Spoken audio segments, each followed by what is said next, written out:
साथियों नमस्कार, जय हिंद। स्वागत आपका हमारे YouTube चैनल पे। आज अपने एक छोटे से टॉपिक पे चर्चा करने जा रहे हैं और वो टॉपिक रहेगा कि पृथ्वी का घूर्णन गति और परिक्रमण गति। तो हम आज चर्चा करने जा रहे हैं कि क्या होती है पृथ्वी की घूर्णन गति और कितनी है घूर्णन गति, कितनी स्पीड से घूर्णन करती है, परिक्रमण गति क्या होती है, कितनी स्पीड से करती है और इनका क्या प्रभाव पड़ता है हमारे ऊपर घूर्णन और परिक्रमण का। तो ऐसे कुछ दो तीन एक सवाल रहते हैं, उनके बारे में आज अपनी चर्चा करने जा रहे हैं। तो देखिए, जैसे कि आपके सामने एक इमेज आपको दिखाई दे रही होगी, जिसके अंतर्गत देखिए ये है सूर्य और सूर्य के जो चारों तरफ चक्कर लगाने वाले ग्रह हैं, उन ग्रहों में से एक ग्रह पृथ्वी है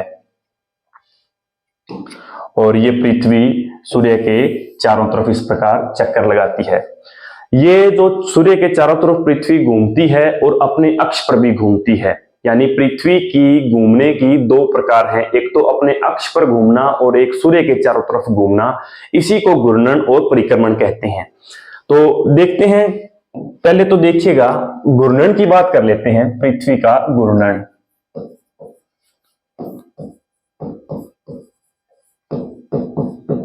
क्या होता है घूर्णन? तो घूर्णन का अर्थ है पृथ्वी का अपने अक्ष पर घूमना। जैसे कि यह है आपके सामने ग्लोब, यह है पृथ्वी। पृथ्वी अपने अक्ष पर इस प्रकार घूमती है। यह जो पृथ्वी का घूमना है अपने अक्ष पर, यह कहलाता है पृथ्वी का घूर्णन। और पृथ्वी एक स्थान से, पृथ्वी सूर्य के चारों तरफ चक्कर लगाती है, इस प्रकार घूमती है, इस प्रकार। यह कहलाता है पृथ्वी का परिक्रमण। और अपने स्थान पर घूमना यह कहलाता है घूर्णन, या इसी को कहते हैं परिभ्रमण। और एक स्थान से दूसरे स्थान सूर्य के चारों तरफ ये वाला राउंड जो लगाती है, यह कहलाता है परिक्रमण। पृथ्वी इनमें से ये दोनों क्रियाएं करती है। पृथ्वी इस प्रकार घूर्णन भी करती है और घूर्णन के साथ साथ में सूर्य के चारों तरफ इस प्रकार परिक्रमा भी करती है, यानी परिक्रमण भी करती है। इन दोनों घूर्णन और परिक्रमण पर आज अपने बात करने जा रहे हैं। तो देखिए, सबसे पहले तो घूर्णन। घूर्णन का अर्थ, तो अर्थ आपको बता दिया, अपने अक्ष पर घूमना।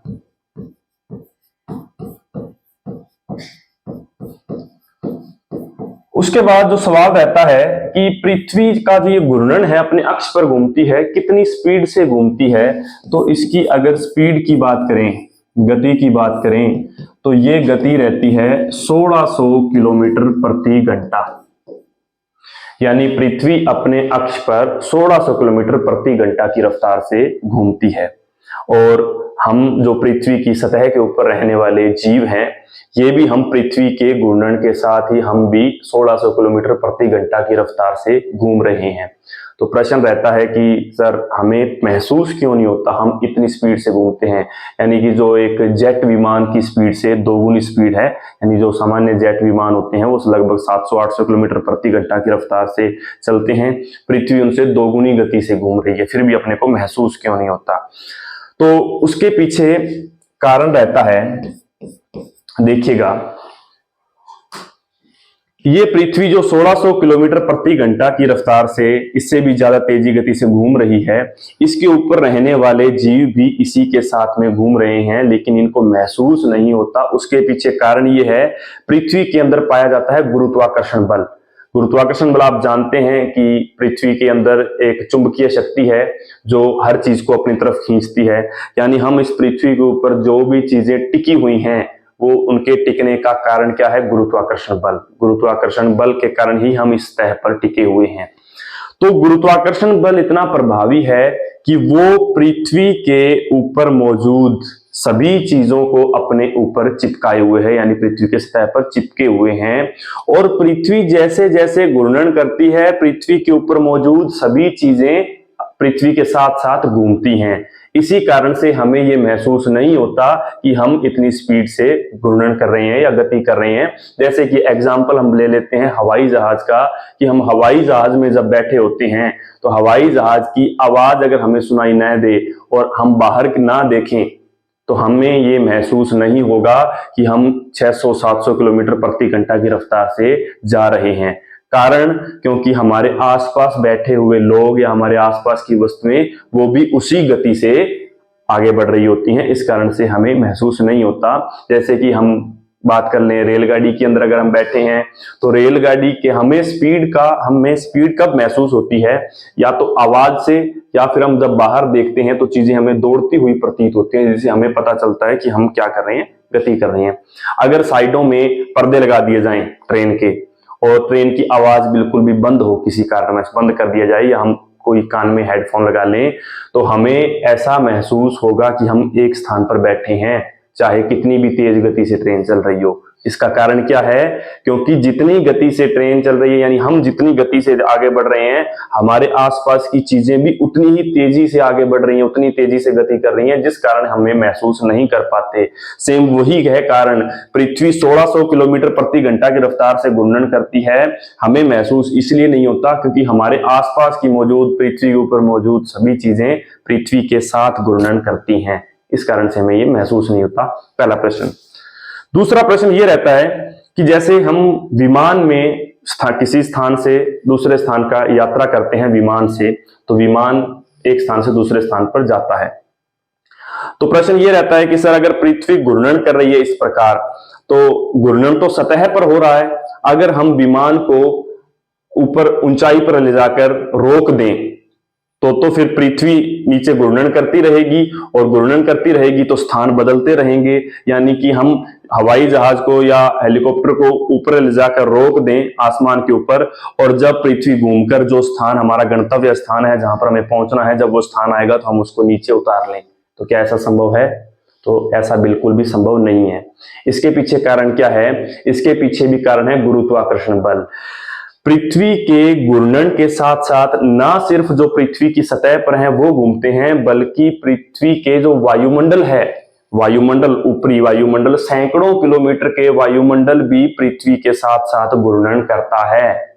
इस कारण से अगर हम ऊंचाई पर हवाई जहाज को रोक दें तो पृथ्वी जैसे जैसे घूर्णन करेगी, जिस गति से घूर्णन करेगी, उसी गति से वो हवाई जहाज भी गति करेगा, क्योंकि पृथ्वी का गुरुत्वाकर्षण बल सैकड़ों किलोमीटर वायुमंडल में सक्रिय रहता है, जिस कारण से सैकड़ों किलोमीटर वायुमंडल में जो भी चीजें हैं, वो जैसे जैसे पृथ्वी गति करेगी वैसे वैसे वो सारी चीजें भी मूव करेंगी। इस कारण से ऐसा संभव नहीं होता।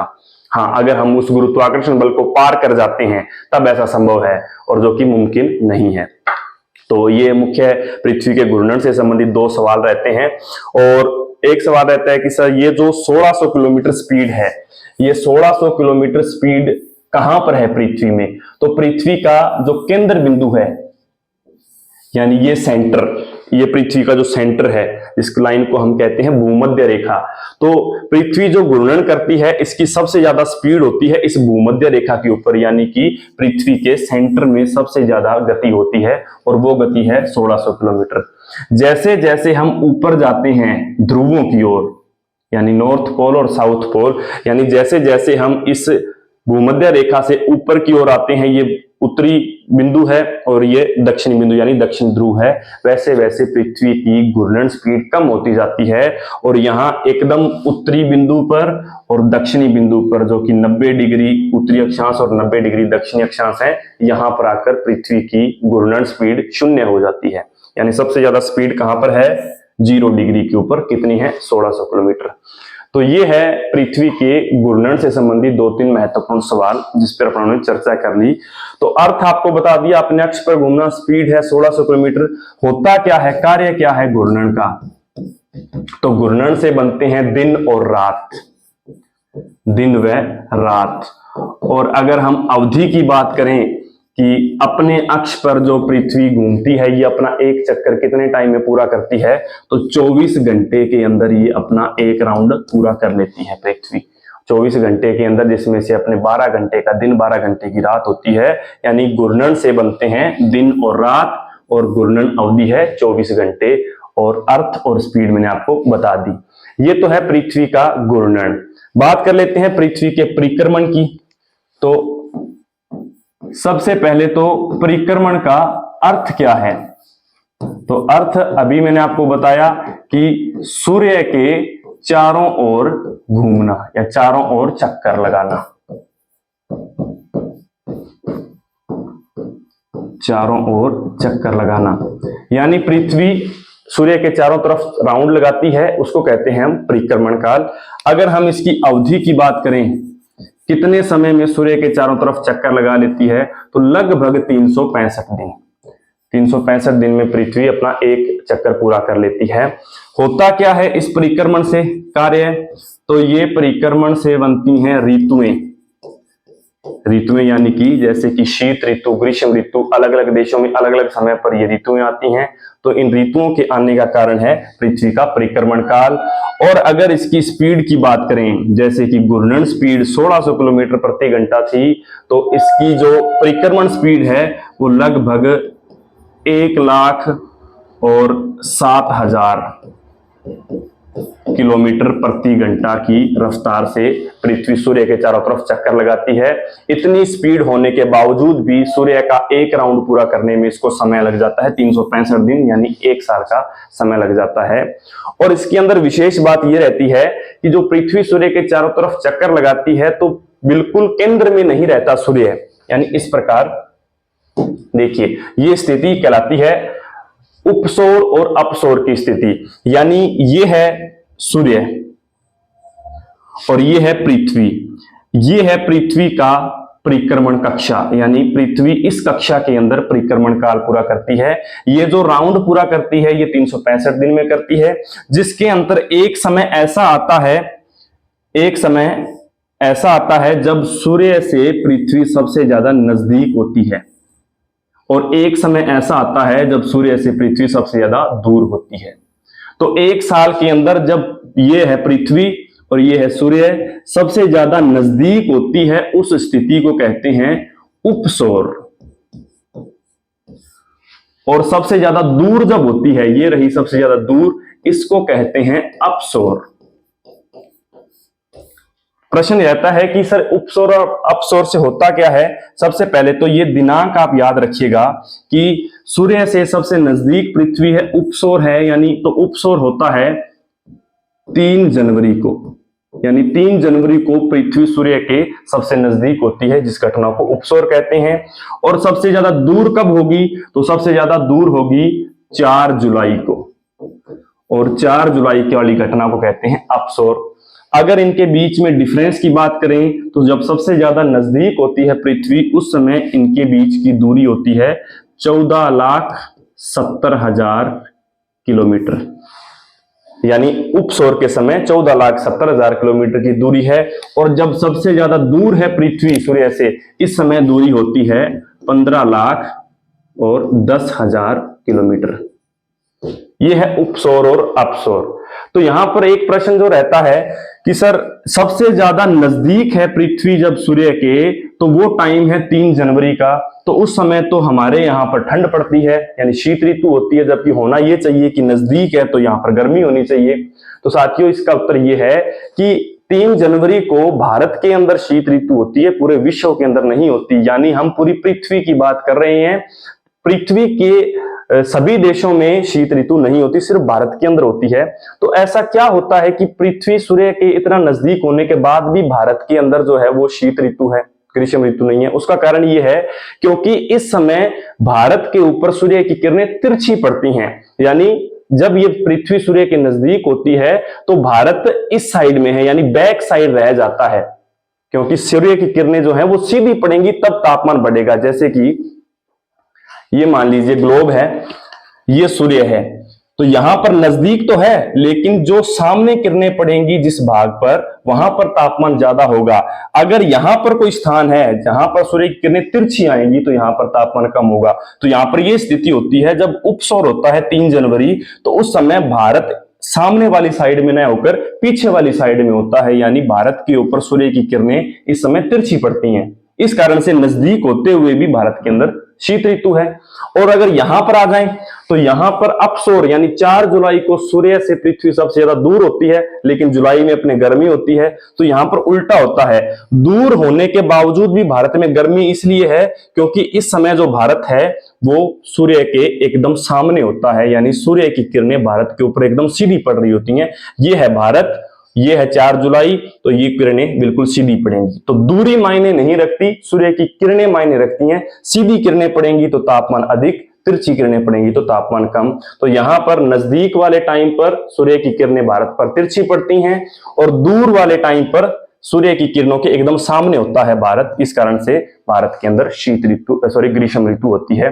तो ग्रीष्म ऋतु और शीत ऋतु का कारण अपसौर या उपसौर नहीं है, सूर्य की पृथ्वी पर पड़ने वाली किरणों का कोण है। अगर सीधी किरणें हैं तो गर्मी पड़ेगी, तिरछी किरणें हैं तो सर्दी पड़ेगी।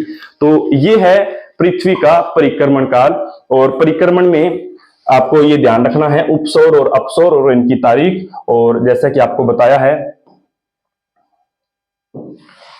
परिक्रमण काल की अवधि है 365 दिन और ये जो स्पीड है 1,07,000 किलोमीटर है, जो कि एक साल में राउंड पूरा कर लेती है। और एक साल के अंदर 3 जनवरी को आएगी अपसौर की स्थिति और 3 जनवरी को आएगी उपसौर की स्थिति और 4 जुलाई को आएगी अपसौर की स्थिति। और इसकी स्पीड 1,07,000 किलोमीटर प्रति घंटा है। तो पृथ्वी के घूर्णन और परिक्रमण से संबंधित कुछ एक महत्वपूर्ण सवाल थे जिन पर आज अपन ने चर्चा की। मिलते हैं अपनी नेक्स्ट क्लास में, तब तक के लिए नमस्कार, धन्यवाद।